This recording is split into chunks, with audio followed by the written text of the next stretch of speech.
Hey guys, welcome back to my channel. If you're new, my name's Phoebe. I'm so excited for today's video topic. This is probably my favorite video I've ever worked on. But before we get into it, I just want to take a minute to thank the sponsor of this video, which is Level 8 Luggage. Level 8 Luggage is a New York City modern luggage brand that prides itself on innovative design, durability, and functionality. With a focus on catering to travelers who value quality and style, Level 8 offers a range of products designed to enhance the travel experience. It can be really difficult to find a suitcase that truly aligns with your personal style, but having Level 8 luggage really makes me excited to travel because I feel like it really enhances my travel day look. I have pieces from their Voyager collection and I chose the yellow-black colorway, but they have lots of other sleek colors to choose from if yellow isn't your thing. Level 8 offers cutting-edge design combined with robust construction, ensuring your belongings are protected wherever you go. Whether you're a business professional, a digital nomad, or a travel lover and adventure seeker, Level 8 has you covered with functionality and durability you can trust, plus smart features and ergonomic design tailored to the modern traveler. You can click the link in my description or use my code PhoebeTaylor10 for 10% off anything on the Level 8 website. Elevate your travel experience with sleek and stylish luggage that reflects your personal aesthetic. Thank you so much to Level 8 for sponsoring this video, and thank you to you guys for checking them out.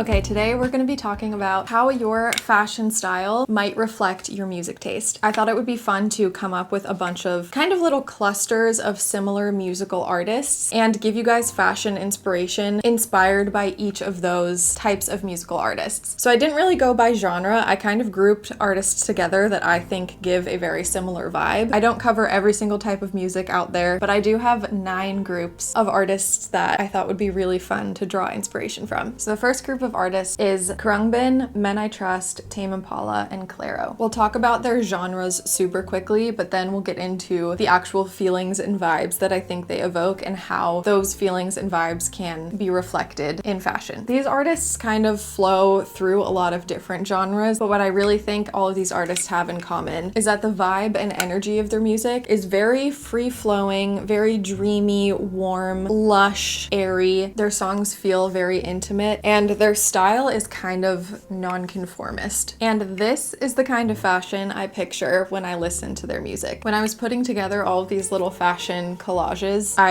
had these artists playing in my headphones. Each time I was doing a new artist, I was listening to a new artist so that I could really be truly influenced by what I was hearing and immerse myself in the vibes of each artist. And some of these I have very kind of rational and logical explanations for why they evoked these feelings and these styles came to mind, but for some of them it's truly just a vibe thing. So I will be so curious to know if you guys agree with these or not. When I listen to them, for some reason, I picture warm, vivid colors. So when I say warm colors, I don't just mean literally like red, orange, and yellow. They can be warm versions of cool colors. So like a rich, warm turquoise rather than a cooler blue. And I picture these kind of bright, vivid pops of color, but in a really simple composition, not a colorful maximalist outfit, but a really simply styled outfit. So I picture lots of color blocking, a little bit of retro kind of meets contemporary, so a balance of retro and contemporary happening. Not so much vintage in terms of things look worn, but retro in that they're kind of 60s, 70s, 80s inspired. And I don't picture a ton of jewelry. I also have this polka dot outfit in there because again, it kind of gives that retro vibe that I was going for while being really minimally styled and just a simple form of what it is. It's funny how all of these artists' music is very like flowy and dreamy, but I don't really picture flowy fabrics. I picture these more kind of structured or tight-fitted pieces. And it's not so much that I'm coming up with visual representations of the music, because I think that might be a little bit different and a little bit more kind of out there avant-garde. But what I'm kind of experimenting with is trying to predict if you like this music, what kind of clothes you might like to wear. Next up, we have artists like Beach House, Mazzy Star, Cigarettes After Sex, Fleet Foxes, and the shins. And their vibes that they give off are velvet smooth vocals, melancholy, gentle, soft, kind of cryptic, ethereal, majestic, hypnotic. If you like these artists, maybe you'll like this style of fashion. When I listen to these bands, I picture deep and faded colors. So dark colors like navies and deep purples, browns, blacks, and grays. And I picture very soft materials. So whether that's knit pieces, suede, or something lighter like lace and mesh, materials that give a soft appearance. Also for this one, I picture minimal jewelry. I don't picture you to be adorned in a ton of hardware and accessories, but I do picture minimal accessories that are still kind of in that dark color palette. So little bits of silver jewelry, if there is jewelry, black headbands, dark colored scarves, dark colored sunglasses. I also threw in these wire reading glasses because I kind of picture that to go with the aesthetic of like melancholy and kind of romanticizing that lethargic feeling. I tried not to let the actual fashion style of the artists influence how I think about this, but I do wonder if I picture really dark colors because anytime I picture Hope from Mazzy Star singing, I picture her in super dark faded colors like this. The other thing I didn't even realize until halfway through I was making all of these is that the coloring in each of these does kind of loosely reflect the coloring of the album covers. And I don't know if that is just because it really is the true vibe that the music gives off, and so that is reflected in how you interpret it and reflected in how they have interpreted it and their cover artist has interpreted it, or if it is a subconscious like thing where I do automatically picture those colors because the album covers are kind of ingrained in my head when I hear the songs. But if we look back at these album covers, they do kind of have those darker gem tones and faded colors and black and white and gray. Okay, the next kind of music we have is artists like Charlie XCX, Sabrina Carpenter, and Chappell Roan, self-described as pop dance floor party anthems. When I think of these three artists, I think powerful, strong, trailblazing, playful, flirty, unbridled, meaning not contained or swayed by expectation of others, a little bit subtly rebellious, and they're very glitzy and sexy, but for the female gaze. They're very for the girls kind of sexy. And when I think of them, their music, and all of these words, I think of kind of brighter gem tones, not necessarily super bright, but a little bit brighter and more vivid than the colors in the last group of artists I talked about. Gem tones plus black and white. I also picture mixed metal jewelry for this one. So I do picture jewelry being a big part of the style, but I don't necessarily picture just gold or just silver. I think mixed metals kind of goes with this style well and reflects the vibes of their music, and also kind of sexy silhouettes. So not super structured, kind of tight fitting, but even when not tight fitting, something like a fur jacket that even though it doesn't completely form to your body, it is kind of a sexier energy than something like a trench coat would be. So this is what I picture for them. Lots of tank tops and tube tops that are form-fitting, kind of traditionally girly colors, jewelry that's mixed metalled, or jewelry that has like kind of diamond encrusted elements and gemstones. The next category of artists like Dope Lemon, Sticky Fingers, Skin Shape, Ocean Alley, and Lime Cordial. Surf is what I think of. And the words that I would use to describe the vibe that their music evokes are nostalgic. So even though they're not really all old bands, in fact, I don't know if any of them are, they have a sound that feels very nostalgic. It kind of feels like you're at the beach surfing in the 70s. Very laid back, very sun and surf, coffee and beer. This category of music makes me think of those bumper stickers that say surf and drink coffee. Are those a thing everywhere or just where I lived? Very like placing high value on chilling in the sun, surfing, drinking coffee, drinking beer with friends. Very groovy, very beachy. And for this one, I didn't want to go all out just beach clothes because that kind of assumes that everyone who listens to these artists live at the beach, and I don't think that's true at all. So I just wanted to assume that if you love their music, maybe this is how you dress. Not necessarily all beachy, but having those undertones and influences. So I think of earth tones and neutrals, and the colors I think of when not neutral are like yellowy orange, kind of a mustard or orange or yellow that leans a little bit tan orange. Blue greens, blues and greens and blue greens. I picture very casual pieces, not necessarily overly loose or overly tight, but casual like cotton material. And I picture there to be more pattern and texture than we've seen and talked about in the last few groups of artists, but minimal styling. So those patterns and textures are kind of the visual interest of the outfit, but it's not like a ton of stuff is layered and put together. Just a few things are paired together, but each each of them maybe have a little bit more pattern or texture. I also think of effortless sexiness. So not necessarily that everyone who listens to this music is effortlessly sexy, but maybe that's what they like to go for in their style. I do picture chunky silver jewelry in this one, so a little bit more like hippy dippy kind of vibes with the jewelry. I don't really picture bright gold, I picture more chunky silver jewelry plus resin bangles, so things like these, what I'm wearing. Yeah, and then things like hats as well, like these conductor newsboy hats, baseball caps, a lot of stripes, a lot of kind of crochet textures, and that's that for that one. Next group of artists I played around with is artists like Pink Floyd, The Beatles, Led Zeppelin, Radiohead. If you don't agree with any of the genres that I'm telling you, can't get mad at me because I got these straight from their artist descriptions. Their music is quite dense, very progressive for their time. Themes of counterculture and kind of just vibes of and undertones of counterculture. They balanced popular with experimental. So again, for their times, their sound was very experimental, but they were all able to reach pretty mainstream popularity. And when I translate these words into fashion and when I listen to their music, I picture lots of neutrals, a lot of blues, and reds and pinks and yellows. So not an overwhelming amount of color, kind of subtle versions of each of those colors. Subtle but saturated at the same time. Do you know what I mean? Like maybe that's not the main element of each outfit, but the bright colors are there. I also picture these outfits to have kind of an overall masculine language, not just because all of those bands have mostly or all male members, but just because their sound also is quite masculine. I picture them to be casual, very casual, but with a level of artistic edginess or ruggedness. So not ruggedly casual in a way that you don't care about how you look, but kind of purposefully and very intentionally edgy or rugged casual. So they have that element of artiness to them and like styledness to them. You know what I mean? You can tell that the person put intention behind the kind of casual they wanted to appear. And I picture the pieces to be a mix of crisp and soft materials. Simple, soft cotton, maybe some knits, maybe some denim in there, some more crisp kind of button-ups, but that you would wear really loosely and casually. I do picture accessories, things like hair clips and maybe colored socks and some sunglasses, but I don't necessarily picture necklaces and bracelets and rings and painted nails. Next artist who needs no company in her presence. I thought that she deserved a category all to herself, and that is Taylor Swift, whose genre is pop with country origins, of course. When I think of Taylor Swift, I think of empowered femininity, edgy romanticism, so very romantic, not necessarily in the sense that all of her songs are love songs, but in the sense that all of them are very romanticized stories of the things that she's talking about. I think of the word ambitious, yet soft and vulnerable. She's very ambitious. She's such a go-getter. Her music reflects that. You can feel that energy in her music, but her music also has a very soft quality to it that comes from the vulnerability that you can feel from her. The funniest thing about this one is that when I was pulling all of these images, I didn't see them together until I put them together in a collage. All of the images that I pulled for Taylor Swift have such a distinct color palette that I didn't even realize matched each other this perfectly until I put them together in this collage. But I guess that is just a true testament that this is exactly what I picture when I picture a stylish Taylor Swift fan. Pastels, pinks, pastel green, pastel blue, pastel purple, but I also picture red. I think you can't think about Taylor Swift without thinking about the color red. And I specifically think gold jewelry and hardware. Thin fabrics in flowy cuts, very feminine, thin and flowing clothes with subtle bohemian undertones. Not necessarily country undertones, more like bohemian, but somehow in my mind, I still connect that to her country origins. I don't know if that makes any sense, but that's just where my head goes. So very feminine with a little bit of whispers of bohemian style. The next group of artists, James Taylor, Carole King, and Joni Mitchell. What their music has in common is that it's very warm feeling, very personal, themes of emotional connection. They all have a calm wisdom. They've all got these soft and fluttery vocals, even when they're singing about really tough things. They all explore their personal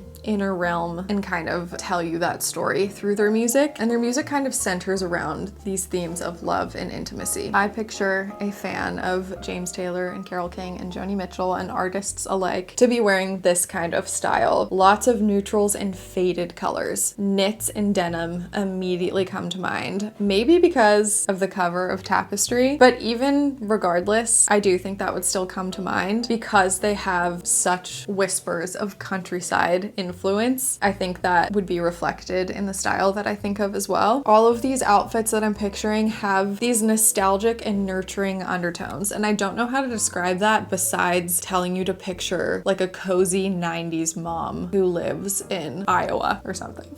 And this style that's not overtly super feminine in the way that it's not glitz and glam and it's not super tight-fitting, form-flattering. It's more just, I don't know, cozy 90s mom in the countryside. Okay, second to last group, we have artists like Billie Eilish, Lana Del Rey, Olivia Rodrigo, and Lorde. Melancholy, surrealist. They have lots of mental health and self-discovery themes. They all have a kind of mystique about them. They're very intriguing as artists and as people and as brands, if you want to call it that. And they have a vibe of being very effortlessly provocative. Again, I'm not necessarily saying that they are effortlessly provocative. I know that so much thought probably goes into their music and their brand and how they come off, but I think that's maybe how they try to come off, and it does kind of work. They have that effortless provocativeness to them. They're not as outwardly sexy glitz and glam, but they have that alluring quality to them. Lastly, I feel like emotionalism is a huge part of all of their music. When I think of these artists and people who love these artists, I picture them to wear black and white plus a lot of deep reds and purples and blues. Kind of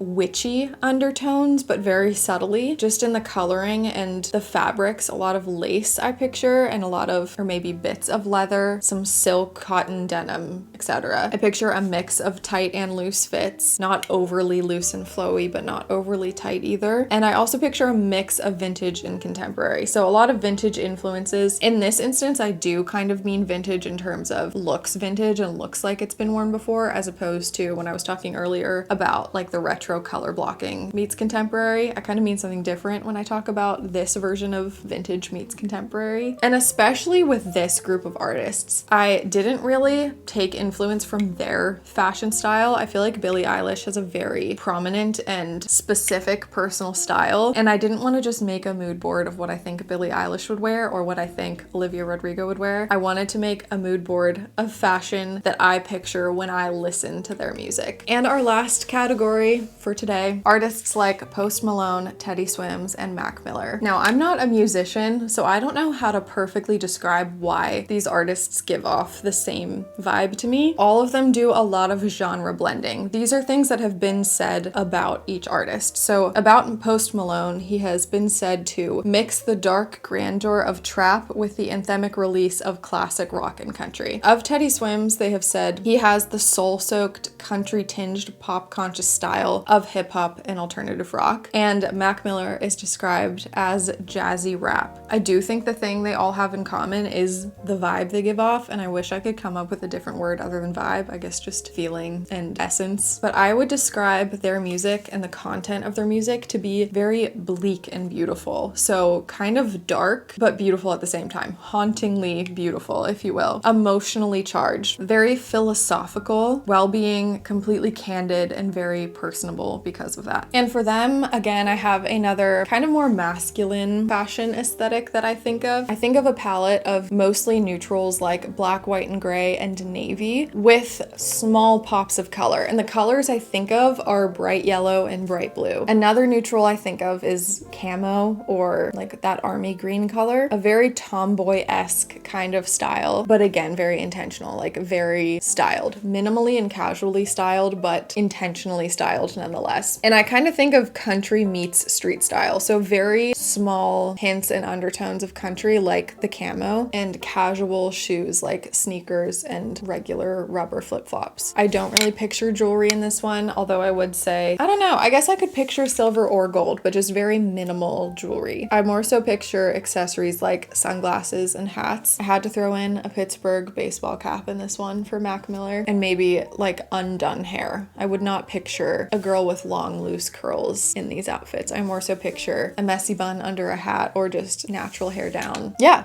I think that's all I can say about that one. I would love to know, and I'm gonna put at the end of the video all of them up on screen again so that you can screenshot them without my face being in it if you want to. And you'll also see them side by side with the album covers, so you can see how they genuinely very naturally kind of aligned with the coloring of the album covers. This was not intentional, although subconsciously maybe it was. It just naturally happened that way, which I find really fun and pleasing. But before that, I would love, love, love to know if you agree with these or if you picture something completely different. I'd love to know what your favorite group of artists was and what your favorite style aesthetic was and if they line up. And if you picture something completely different for any of these artist groups, I would love to know what you picture or if you have anything to add to what I already talked about. I had so much fun doing this. Let me know if you want me to do the same kind of video for interior design. I kind of thought about doing that as well. And I can do it with these same groups of artists, or if you want to request certain artists that I include either in an interior design version or a fashion part 2 version of this video, please let me know.